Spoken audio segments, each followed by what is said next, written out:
Good morning all, Happy New Year. You joined me first week of January back in the workshop. I thought we'd have a quick catch up and see where we're going. Got a new hat for Christmas, bought by myself. Right, so we might as well start here. The trucks, I've done nothing to them. Got those two, still the same as they were last year. And that one, still the same as they was last year. I have plans for that. I'm hoping to build a little room here, like an office type thing.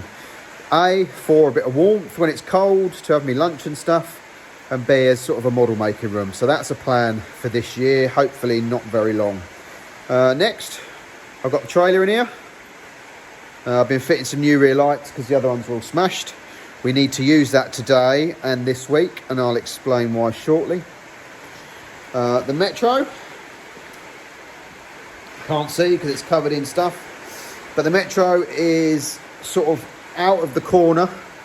I'm going to do a little bit of work to it the next few days probably, just to try and sort the wiring loom out and work a few bits and pieces out. So we'll come back to that next. The Defender is in the corner. Say in the corner, it's slightly away from the wall so we can get round it. We are going to start the engine conversion to TD5. The engine is over there on the pallet. So this week we are going to start taking it apart. I'm going to get the front wings off, get the front end off so it's all open. The interior out, dashboard out.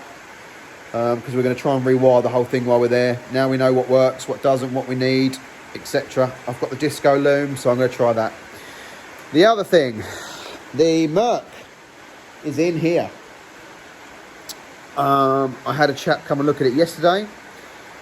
He builds like wide arch 190s and restores them. So he's looking, he basically buys them, keeps them in stock, and then when a customer wants something built, he has a selection. He's apparently coming back today to buy it. He hasn't left me any money, he hasn't left me a deposit, but he was on the phone to his recovery agent while he was here yesterday, and apparently he's going to be here this afternoon, so that might be gone. So that's everything in here, I think. Let's pop next door.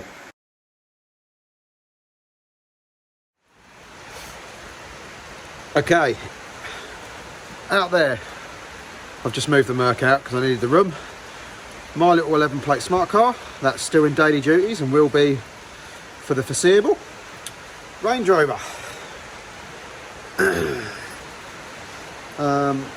End of last year it came back from James, all repaired, hopefully, except for the stereo with a hideous whine.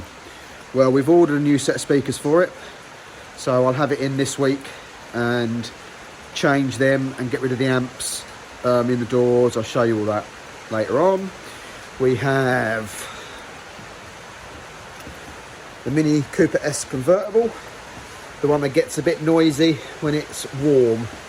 We're going to get a new timing chain and a hydraulic tensioner on it next couple of weeks when funds allow. If that Merc goes, I'll have the money to buy it. So hopefully, it's on eBay as it is for cheaper with the rattle and in need of a timing chain and tensioner, or just a tensioner, we don't know. But it's still got a week to go, so I'm waiting for that to finish before I do anything with it. Next is a BRM. That is probably going to come out of retirement again in the next month or so. I wanted to try and strip it down, replace all the bushes, etc, etc, powder coated get the subframes powder coated and new bushes, etc, but I haven't had the money really to do it. So hopefully it will come out, get an MOT and be used for a while for the summer. Potentially if we can find some brakes for the 400. It's looking a little bit unloved. It's just been in the barn, so it's covered in dust. Yeah, if we can find some brakes for it, because obviously the brakes I had on it before come from a breaker, and obviously they'd been cut off, let's say. The bolts that hold them on had obviously rounded or sheared or whatever, and they were cut off, so they're slightly on the skew. So they weren't sitting straight, hence the pads are binding. So we've got standard size brakes on there, but ideally I'd like my 160 brakes back on, because I bought all new discs and pads for it and managed to get no mileage out of it at all. So I really need to find some carriers. That's the problem. You can buy the calipers, but you can't buy the carriers. So either this or the BRM, whatever we get out. The Mini, still there, needs paintwork. I've been asked to come on track days with some local lads this year. I'd like to hope I could do it, but I'm not sure really. It's bog standard, it needs some mods, it needs some servicing. I might go just on a standard track day and not go crazy, just for the, you know, for the time out, just to get a bit of experience in, because I've not really done track days. So maybe I could just go with a standard car, not thrash its bollocks off, but just, you know, have a meander and get used to the way it works. So that's that. MGF, still here, again, covered in dust. That needs pulling out and recommissioning really for the summer, so we can use it with the roof down. It went away because it was blowing the original coolant hose was perished, to be fair, and it split right on the end, so I had to chop it down a bit, and it's been fine since, but really it needs a set hoses on it.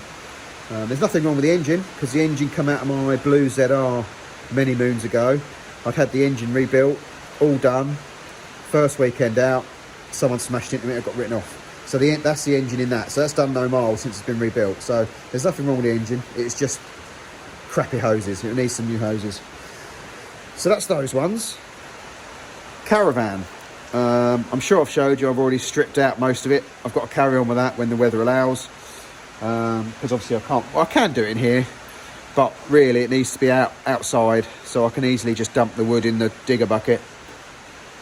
I've got a friend who's going to come and lay all the floor once it's empty, so it's floored, same floor throughout, and then we'll build on top of the floor. So that's that.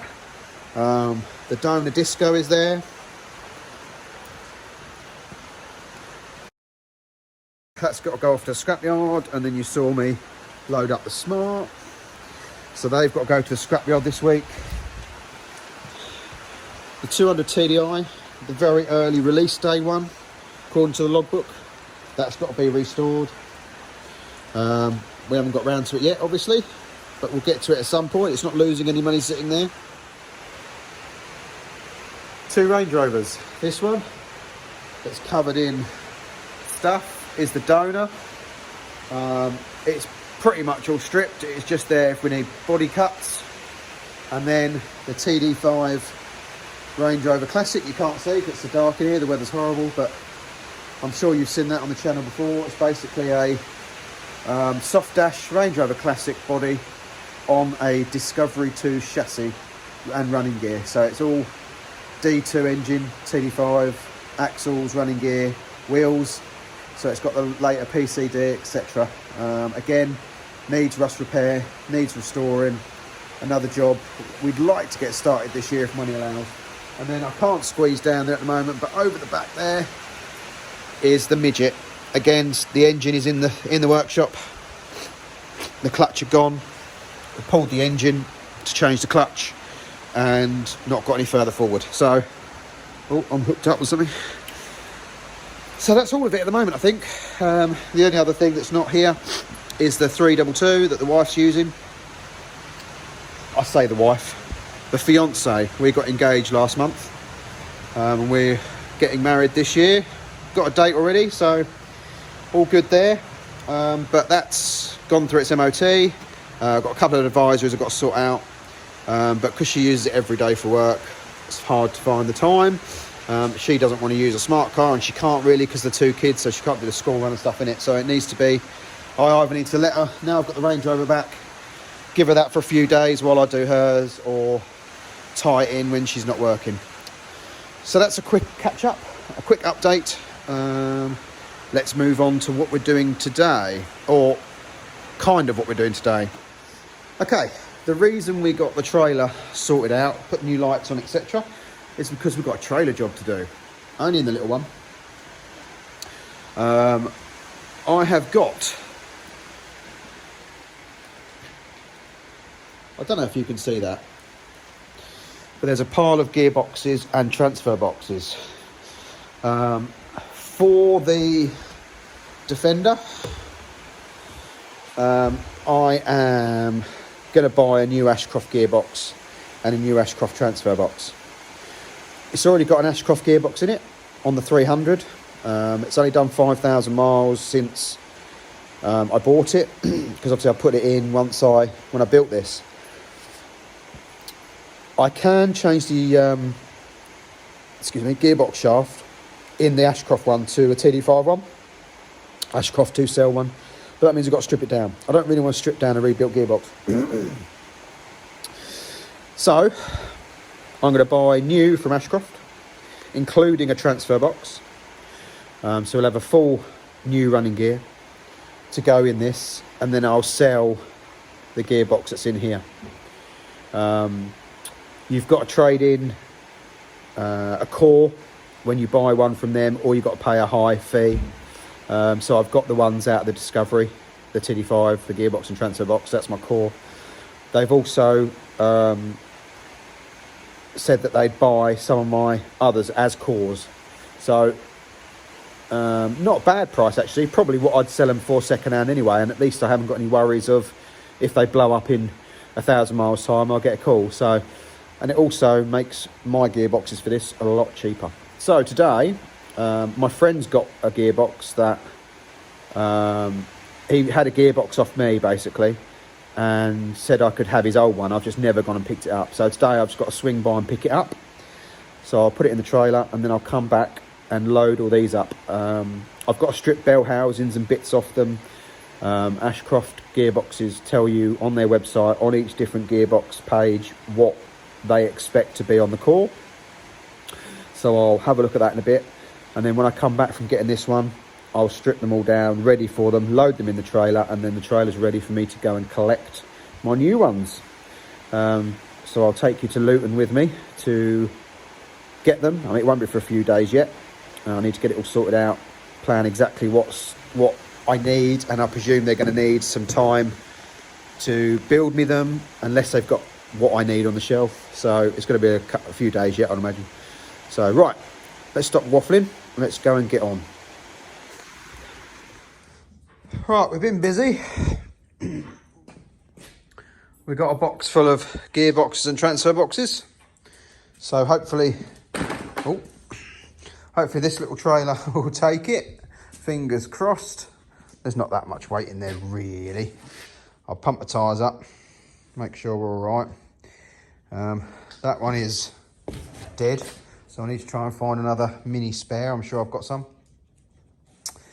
And yeah, so it's in there now. All I've got to do is get the transfer box out of the Defender, which I should have done by the end of this week, and then that can go in this box, and then we can head on over to Luton. Right, well, I thought I was loaded and ready to go with this trailer. Thought I'd go around and check the wheel nuts. The whole stud turns with that one. That one just turns. The stud doesn't turn, but the nut does and doesn't tighten up. As does that one.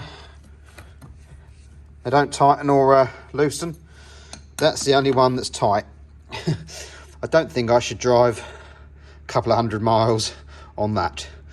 So I think we're going to have to fork this off, stick it on the Brian James and go with a triple axle trailer just with this little box. But better safe than sorry.